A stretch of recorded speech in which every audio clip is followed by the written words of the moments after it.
Hello, it's Tuesdays with Chef, and I have a question to you.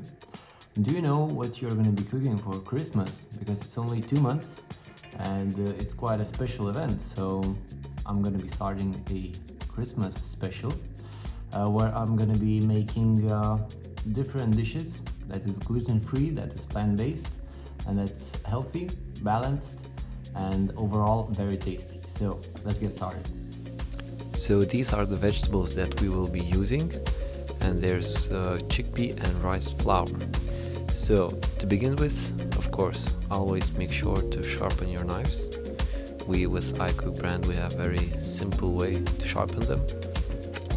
And the majority of the time in the kitchen, of course, it's going to be spent on preparing the vegetables. And firstly, we will be peeling our onions and garlic. For the onions, we will be dicing them to the small cubes. For the garlic, we will be using our knife's flat space, as you can see here, to smash it up and mince it to the small bits. In preheated pan, add olive oil to saute the onions.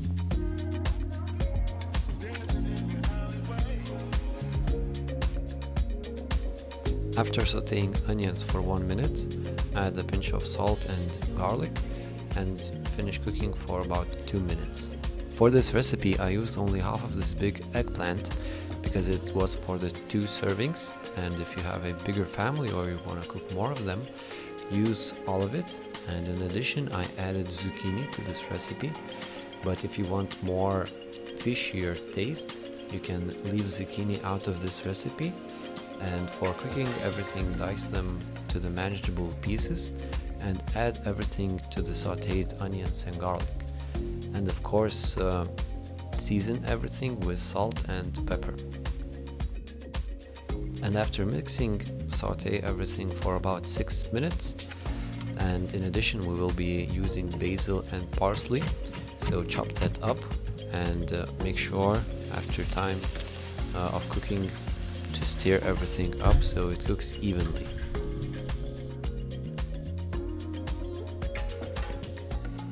Here we're adding 100 milliliters of chickpea flour and 100 milliliters of rice flour and 200 milliliters of water.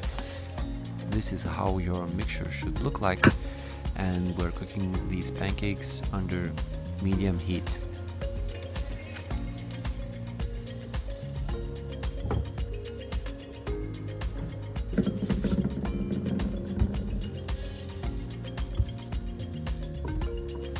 And to make this dish cohesive, we are making guacamole.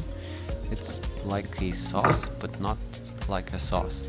So for the guacamole, we will be using 2 ripe avocados, and I diced them to make the smashing of the guacamole easier. We are adding lemon juice and a pinch of salt before the smashing.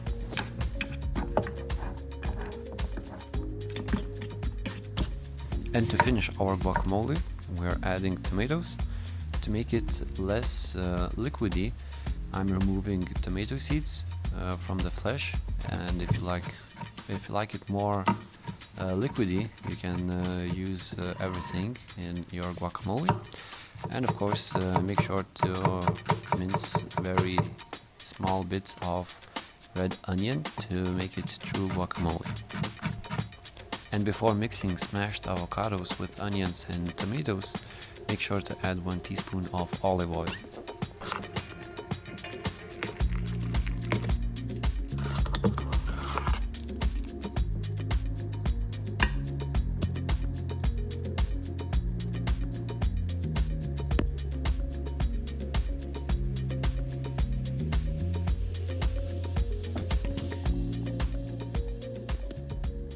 So here you have it. It's not very pretty or very elegant, but in the end it's very tasty, and it's very good substitute for fish products, for fish pancakes. So in the end, taste wins because it's very simple. So enjoy.